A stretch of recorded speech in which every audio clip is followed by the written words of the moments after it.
Screen show ہو رہی ہے سب کو؟ جی چلیں، تو آج ہم پڑھنے والے ہیں فصل فی التعارض. ٹھیک ہے، اس سے پہلے ہم نے پڑھا اقسام السنہ، ہم نے پڑھا، پھر ہم نے دیکھا کہ تعان کن کن چیزوں کی وجہ سے ہوتا ہے نا. تعان کا مطلب کیا ہوتا ہے بتائیں؟ تعان کا کیا مطلب ہوتا ہے؟ تعان فی الحدیث کیا مطلب ہوتا ہے اس کا؟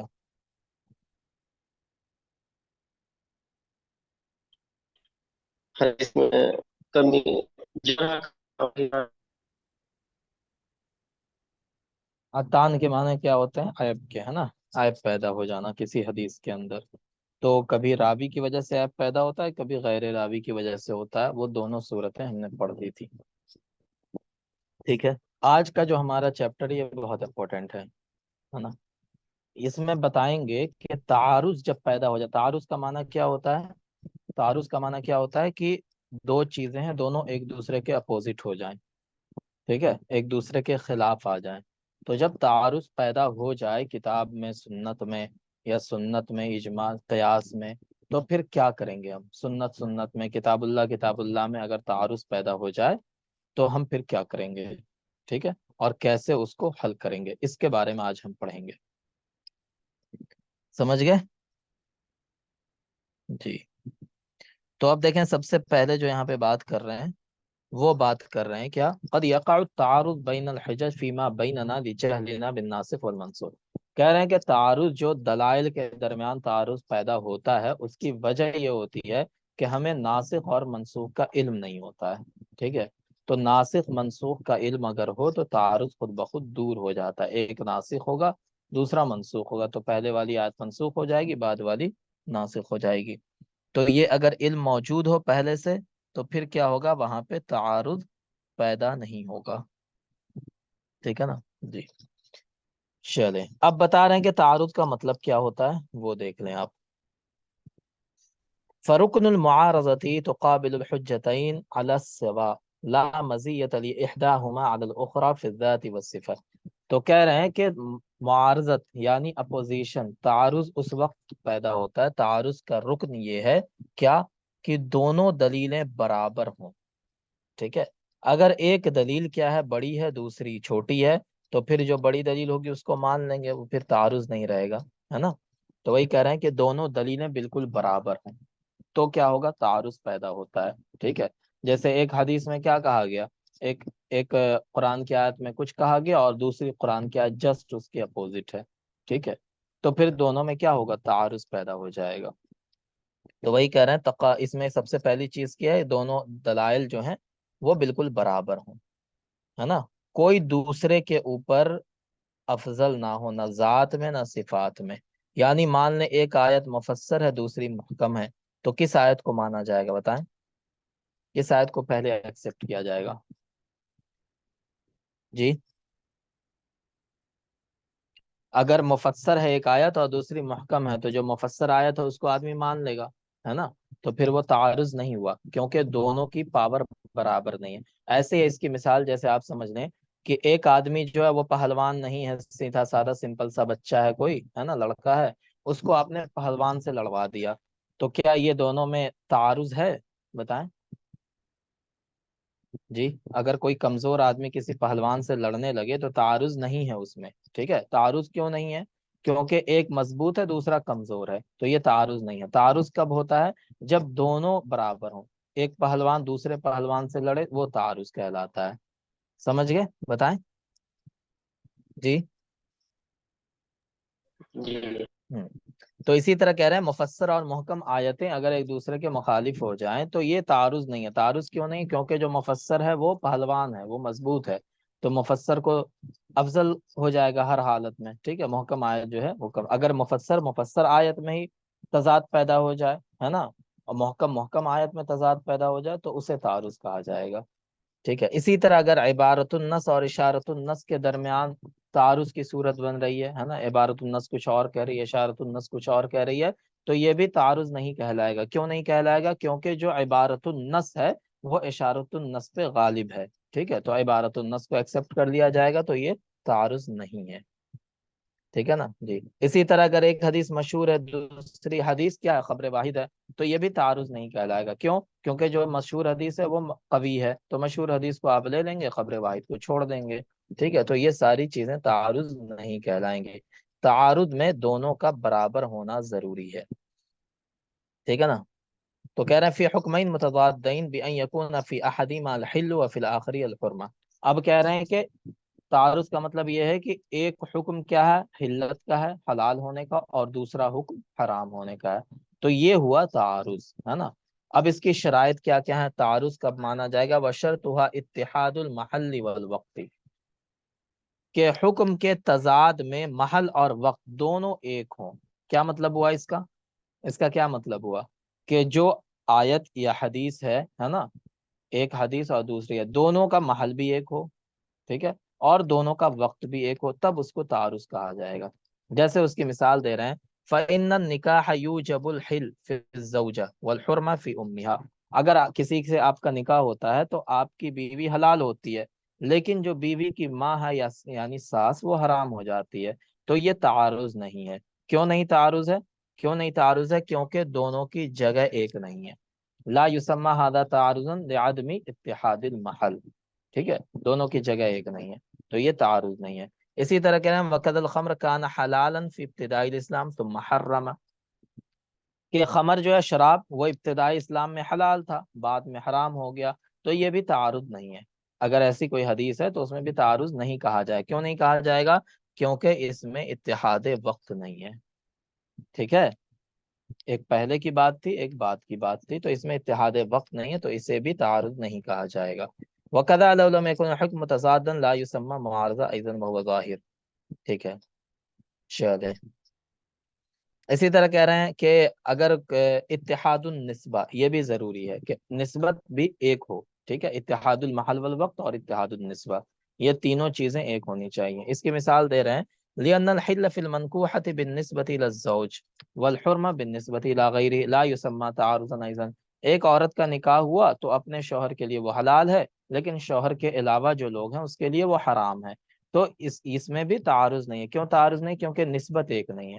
کیونکہ جس کے لیے وہ حلال ہے وہ اس کا شوہر ہے اور جن کے لیے حرام ہے وہ اس کے لیے غیر محرم اس کے شوہر نہیں ہے وہ. تو دونوں کی نسبت ایک نہیں ہے اس وجہ سے اسے بھی تعارض نہیں کہا جائے گا. ٹھیک ہے تو تعارض کے لیے تین چیزیں ضروری ہیں اتحاد محل ہو اتحاد وقت ہو اور بتائیں تیسری چیز کیا ہے جی؟ نسبت.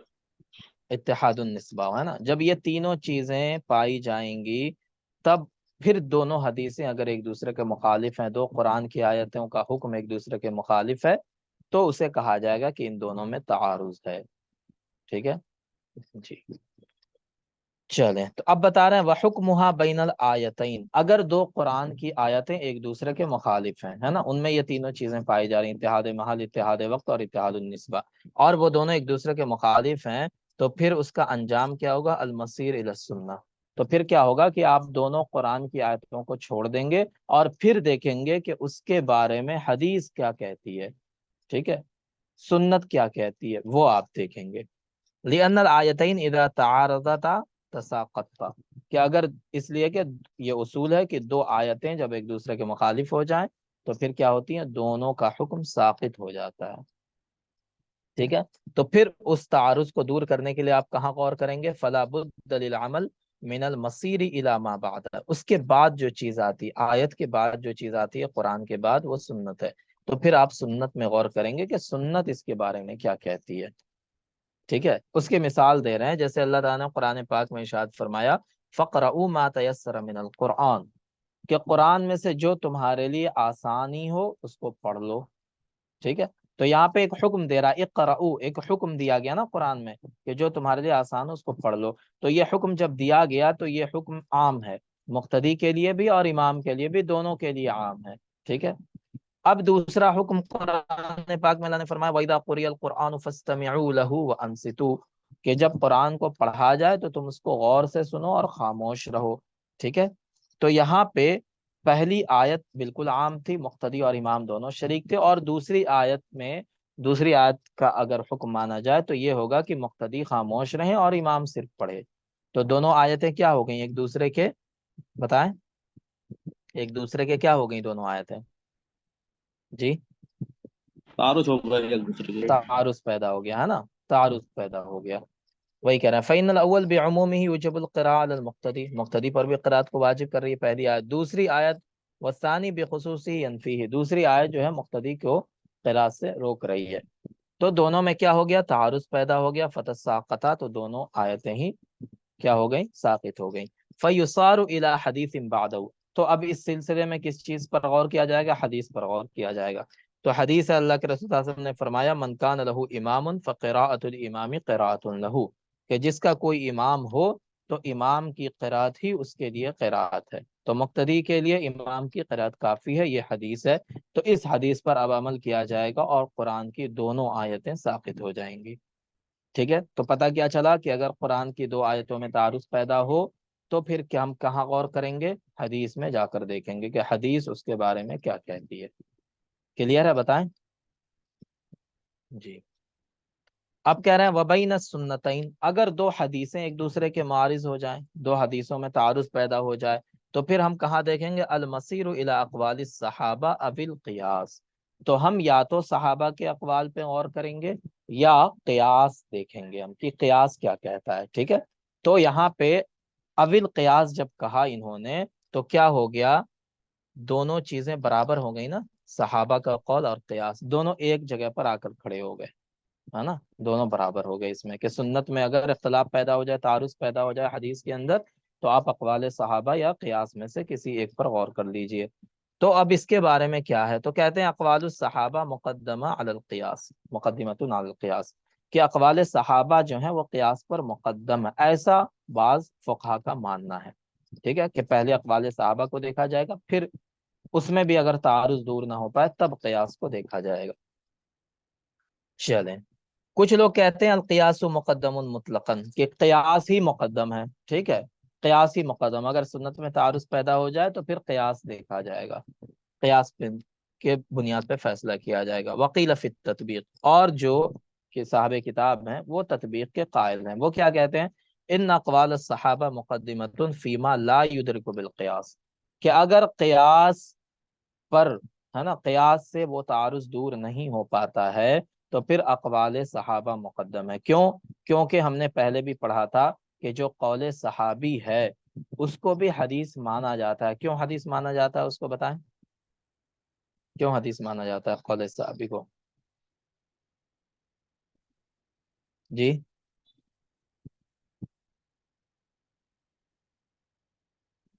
دیکھیں ہم نے پڑھا تھا کہ اگر صحابی کوئی بات کہتے ہیں یا کوئی عمل کرتے ہیں، ٹھیک ہے، تو وہاں پر یہ کہا مانا جائے گا کہ صحابی اپنے من سے نہیں کر رہے ہیں، بلکہ اللہ کے رسول صلی اللہ علیہ وسلم سے انہوں نے سنا ہے یا ان کو کرتے ہوئے دیکھا، اس لیے وہ کر رہے ہیں یا بول رہے ہیں. ٹھیک ہے، تو اس کو بھی، اقوال صحابہ کو بھی حدیث مان لیا جاتا ہے. تو اسی لیے انہوں نے کہا کہ اگر کیا ہوگا وہاں پہ سنت میں تعارض پیدا ہو اور اقوال صحابہ اور قیاس دونوں موجود ہو، تو اگر قیاس پر وہ بات نہیں اتر رہی ہے، دماغ میں وہ بات نہیں آ رہی ہے، قیاس سے وہ بات سمجھ میں نہیں آ رہی ہے، تو اقوال صحابہ مقدم ہوگا.